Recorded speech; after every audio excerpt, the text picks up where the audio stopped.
കുറച്ചൊക്കെ ക്ഷമ കാണിച്ചൂടെ? ഭയങ്കര കാടനാ.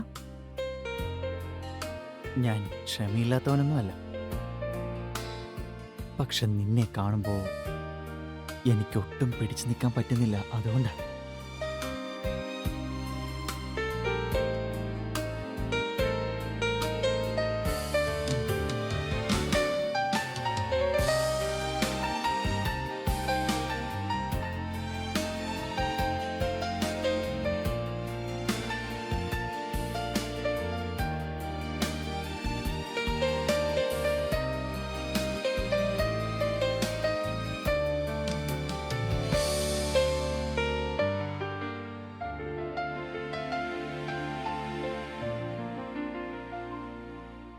Hello. Hello Sony madam.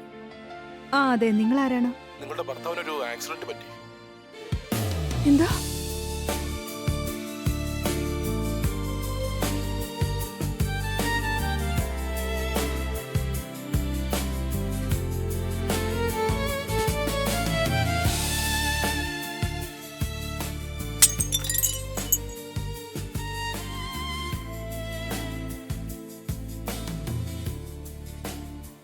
Aditya, കുറച്ചു നേരം ഒന്ന് ക്ഷമിച്ചുകൂടായിരുന്നോ? ഞാൻ നിനക്കുള്ള സൂപ്പ് ഉണ്ടാക്കിയായിരുന്നു.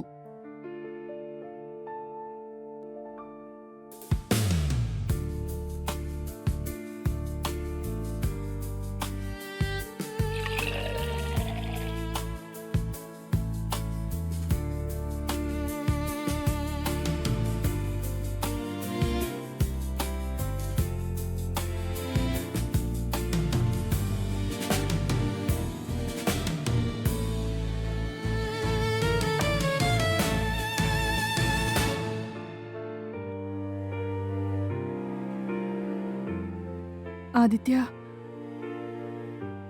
നമ്മുടെ പഴയ നാളൊക്കെ എനിക്ക് ഒരുപാട് മിസ് ചെയ്യുന്നുണ്ട്. അന്നൊക്കെ എന്ത് രസമായിരുന്നു. മമ്മി ഞാൻ എത്തിയേക്കാന്ന് പറഞ്ഞല്ലേ, മമ്മി വെറുതെ ടെൻഷൻ അടിക്കണ്ട. ഓക്കെ? ശരി മമ്മി, ഞാൻ പിന്നെ വിളിക്കാട്ടോ. ഇങ്ങനൊന്നും കാണിക്കരുതെന്ന് എത്ര തവണ പറഞ്ഞതാ.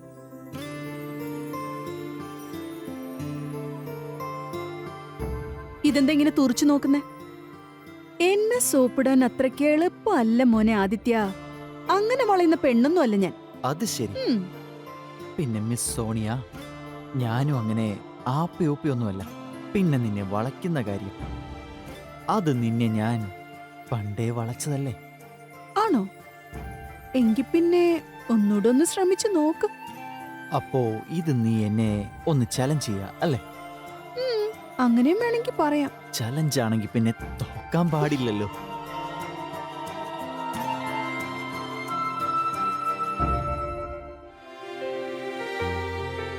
ഭ്രാന്ത് പിടിപ്പിക്കുന്ന സ്നേഹമായിരുന്നു നിന്റെ. ആ സ്നേഹത്തെപ്പെട്ട് ഞാൻ എന്നെ തന്നെ മറന്നുപോയി.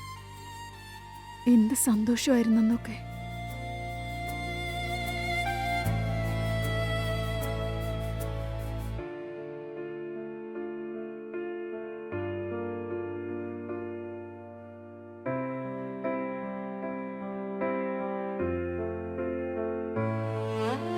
ആദിത്യ, നീ ഒന്നും ഓർത്ത് വിഷമിക്കണ്ട. ഞാൻ എപ്പോഴും നിന്റെ ഒപ്പം ഉണ്ടാവും. പിന്നെ ഞാനിപ്പോ ഒരു ഡോക്ടറെ പറ്റി കേട്ടിട്ടുണ്ട്. എത്ര വയ്യാത്ത ആളാണെങ്കിലും എഴുന്നേറ്റ് നടപ്പിക്കുമെന്നാ ഞാൻ കേട്ടത്. എനിക്ക് പൂർണ്ണ വിശ്വാസമുണ്ട് നീ വീണ്ടും പഴയതുപോലെയാവും.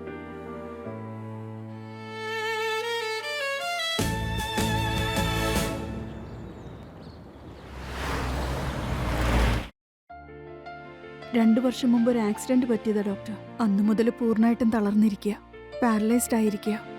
ചെറുതായിട്ട് വിരലൊക്കെ അനങ്ങും, കണ്ണൊക്കെ അനക്കാൻ പറ്റും. പിന്നെ എന്തെങ്കിലും ഇഷ്ടപ്പെട്ടാലോ ഇഷ്ടപ്പെട്ടില്ലെങ്കിലോ ഒക്കെ മുഖത്തെ ഭാവമൊക്കെ മാറും. വേറൊന്നുമില്ല. ഡോക്ടറിനെ പറ്റി ഞാൻ ഒരുപാട് കേട്ടിട്ടുണ്ട്. അതുകൊണ്ട് ഒരുപാട് പ്രതീക്ഷയോടെ ഞങ്ങൾ വന്നേക്കുന്നത്. എന്റെ കഴിവിന്റെ പരമാവധി ഞാൻ ശ്രമിക്കാം. പക്ഷെ ഒരു കാര്യം പറയട്ടെ, നിങ്ങളുടെ ഈ ഡിവോഷനെ സമ്മതിച്ചേ പറ്റൂ. നിങ്ങളെപ്പോലുള്ള സ്ത്രീകള് ഈ കാലത്ത് ഉണ്ടെന്നറിഞ്ഞപ്പോൾ എനിക്ക് ഒരുപാട് സന്തോഷമായി. നിങ്ങൾ എന്തായാലും ഒന്ന് പുറത്തു പോയിട്ടേ ഞാൻ ഇദ്ദേഹത്തൊന്ന് പരിശോധിക്കട്ടെ. നീ വിഷമിക്കാതിരിക്കെ, ഞാൻ പുറത്തുണ്ട്.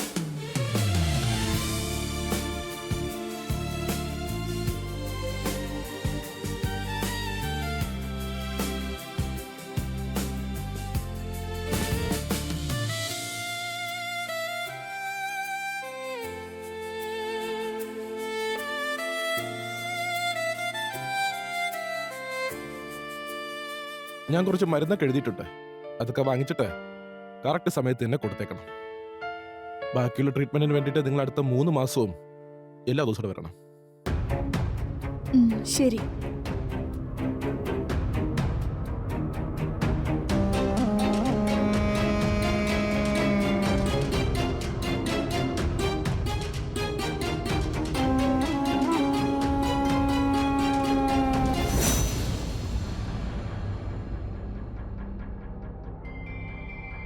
നിങ്ങളെ കണ്ടിട്ട് നല്ല സുഖമില്ലാത്തതുപോലെ എനിക്ക് തോന്നുന്നത്. ഞാൻ നിങ്ങളുടെ പൾസ് ഒന്ന് നോക്കിക്കോട്ടെ.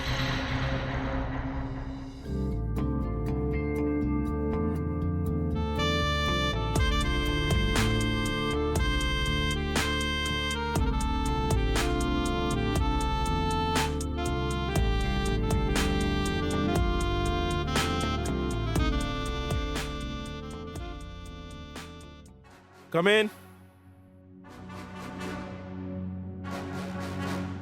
നല്ലൊരു സ്വപ്നം കണ്ടോണ്ടിരിക്കുകയായിരുന്നു. സുന്ദരികളെ കാണുമ്പോൾ എനിക്കെന്താ പറ്റുന്നതെന്ന് അറിയില്ലല്ലോ. അല്ലെങ്കിലും ഇവളുടെ കെട്ടിയവനെ കൊണ്ട് പ്രത്യേകിച്ചൊരു ഗുണവുമില്ലല്ലോ. എനിവേ, ഒന്ന് കൺട്രോൾ ചെയ്യ്.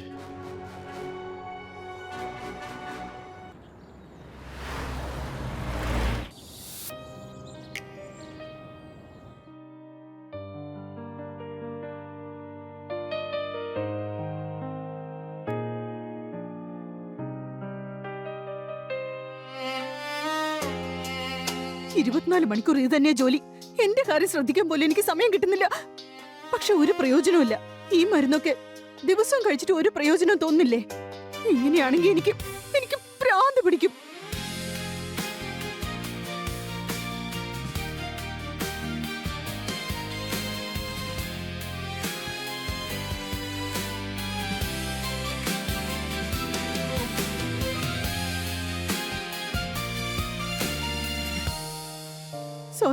സോറി ആദിത്യ, ഞാൻ അറിയാതെ പറഞ്ഞു പോയതാ.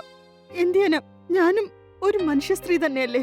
ഇടയ്ക്കൊക്കെ എനിക്ക് സ്വയം നിയന്ത്രിക്കാനായിട്ട് പറ്റാതാവുന്നുണ്ട്. നിനക്ക് മനസ്സിലാവുന്നുണ്ടല്ലോ അല്ലേ?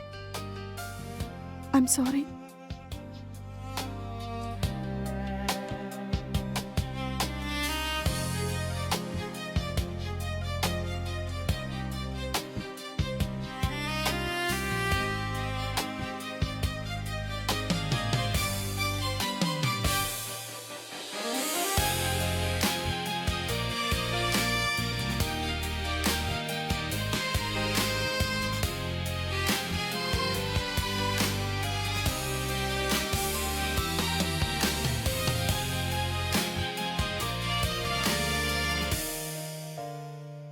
സോണിയ മാഡം പറഞ്ഞോളൂ.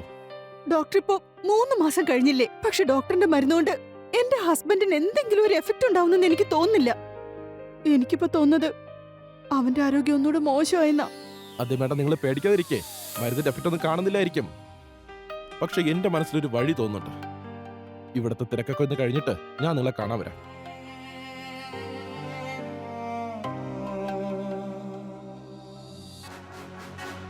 ഒരു സ്പെഷ്യൽ ട്രീറ്റ്മെന്റ് കൊടുത്തുകളെ.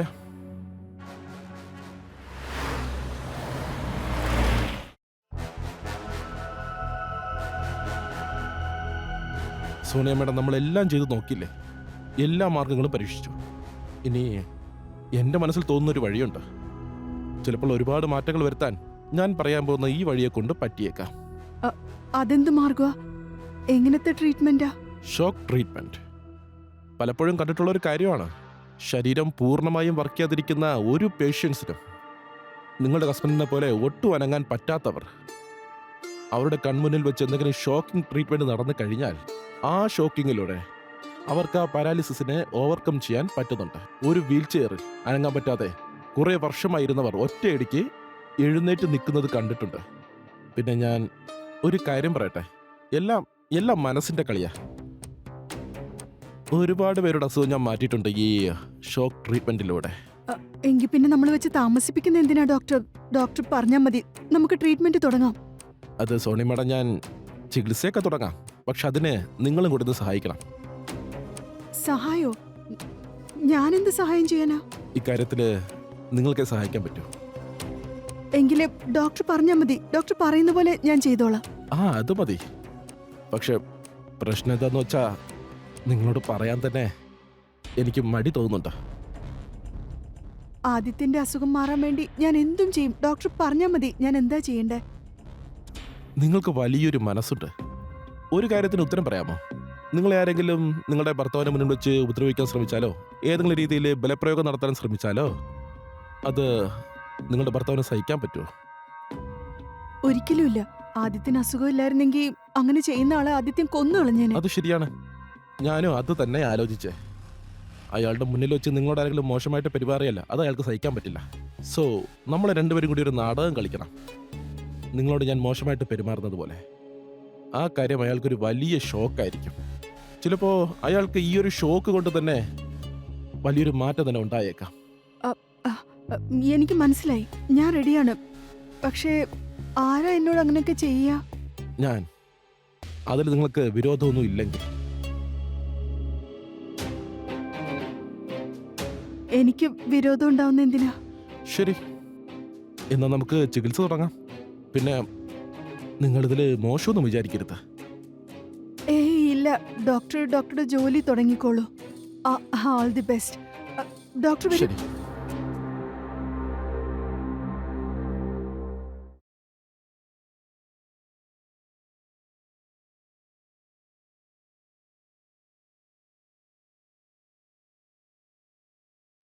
നമസ്കാരം സോണിയ മാഡം. ഡോക്ടർ വരൂ, ഇരിക്കൂ. ഡോക്ടർ എന്താ ഈ വഴിക്കൊക്കെ? സോണിയ മാഡം, നിങ്ങൾ നിങ്ങളുടെ ഭർത്താവിനെ നന്നായിട്ട് നോക്കുന്നുണ്ട്.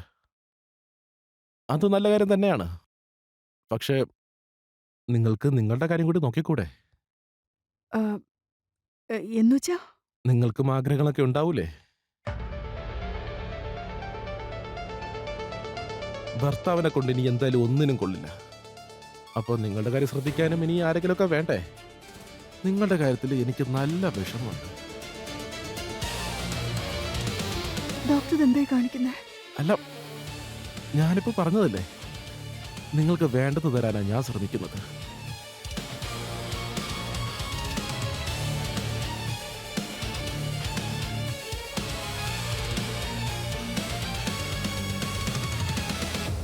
കുറച്ചുകൂടെ സ്നേഹത്തോടെ ചെയ്യാവോ?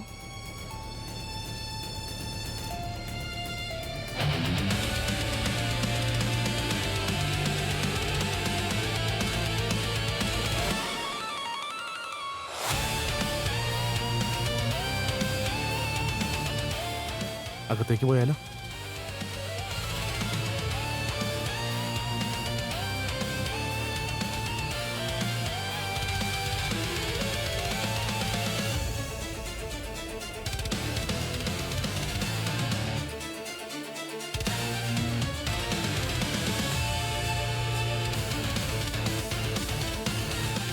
അതെ, നിന്റെ ഭർത്താവിന്റെ കാര്യത്തിൽ ഇനി പ്രതീക്ഷ വേണ്ട.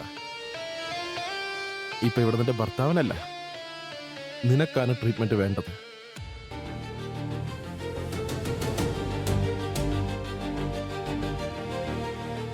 എങ്കിലാ ട്രീറ്റ്മെന്റ് നടത്തണം. എന്തിനാ നോക്കി നിൽക്കുന്നേ? ഓ, അപ്പൊ തീ പിടിച്ചിരിക്കുന്നത് എനിക്ക് മാത്രമല്ല. അതിത്രയും നാൾ ഉറങ്ങിക്കിടക്കായിരുന്നു. അതിപ്പോ കത്താൻ തുടങ്ങി. ഇനി അത് കെടുത്തണം.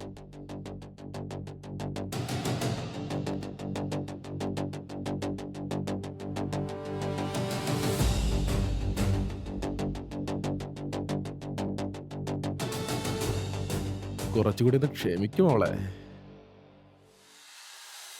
നിന്റെ ഉള്ളിലെ തീ മാത്രമല്ല, എന്റെ ഉള്ളിലെ തീയും ഞാനിന്ന് കെടുത്തിരിക്കും.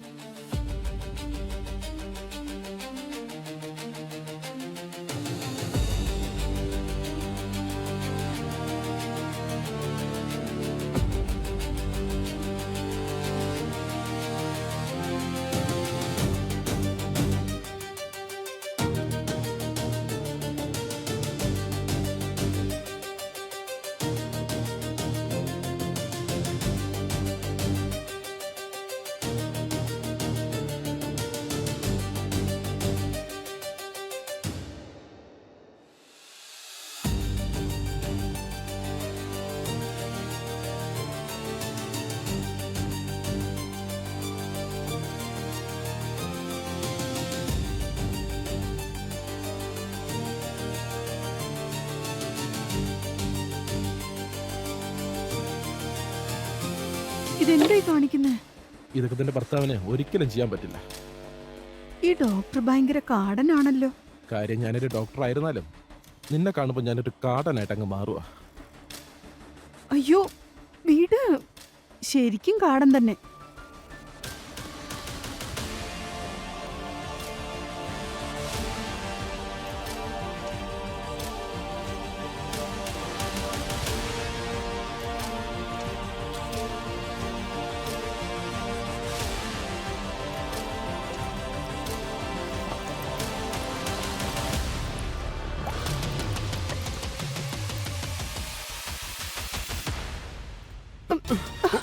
മണ്ണെണ്ണ ഒഴിച്ചേക്കുന്നേ.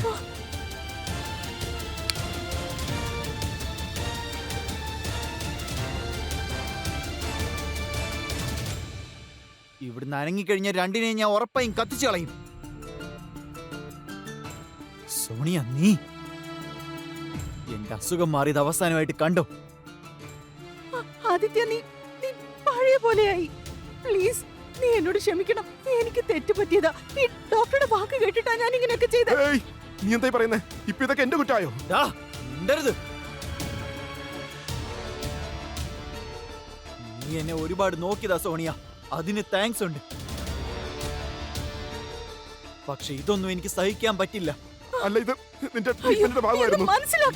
ഇതാണോ ട്രീറ്റ്മെന്റ്? ഇങ്ങനെയാണോ നിങ്ങളുടെ ട്രീറ്റ്മെന്റ് ചെയ്യുന്നത്? എന്റെ കിടക്കയില്, എന്റെ ബെഡ്റൂമില് ഇതാണോ നിങ്ങളുടെ ട്രീറ്റ്മെന്റ്?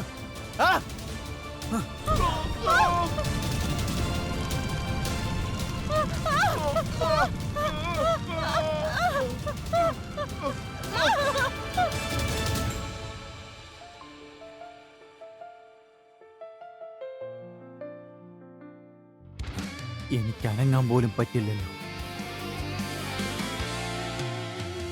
അറിയാതെ തീ പിടിച്ചതാണെന്നേ ആൾക്കാർ വിചാരിക്കുള്ളൂ. അങ്ങനെ രണ്ടും ചത്തു.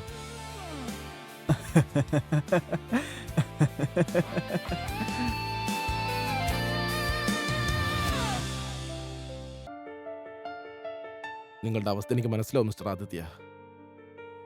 ഒന്നനങ്ങാൻ പോലും പറ്റില്ല. നിങ്ങളുടെ ഭാര്യയ്ക്കാണെങ്കിൽ ഇങ്ങനെ ഒരു അപകടവും പറ്റി. അല്ലെങ്കിൽ ഞങ്ങൾക്ക് സഹതപിക്കാനല്ലാതെ വേറെ എന്ത് ചെയ്യാൻ പറ്റും? പക്ഷെ നിങ്ങൾ വിഷമിക്കട്ട. നിങ്ങളുടെ കാര്യങ്ങൾ നോക്കാനായിട്ട് സർക്കാർ ഒരു ഹോം നേഴ്സിനെ അറേഞ്ച് ചെയ്തിട്ടുണ്ട്. ഇന്നു മുതൽ നിങ്ങളുടെ എല്ലാ കാര്യങ്ങളും ഇവർ തന്നെ നോക്കിക്കോളും. ഇവരുടെ സാലറിയെ പറ്റി നിങ്ങൾ ചിന്തിക്കണ്ട. ഇവരുടെ സാലറി ഗവൺമെന്റിനെ നോക്കിക്കോളും. ഓക്കെ മിസ്റ്റർ ആദിത്യ, ഞാൻ ഇറങ്ങുവാണ്. നിങ്ങൾ ആരോഗ്യം നോക്കണം. എന്തെങ്കിലും ആവശ്യമുണ്ടെങ്കിൽ എന്നെ അറിയിക്കണം. ആരതി മാഡം, ഇദ്ദേഹത്തെ ശ്രദ്ധിച്ചോണം.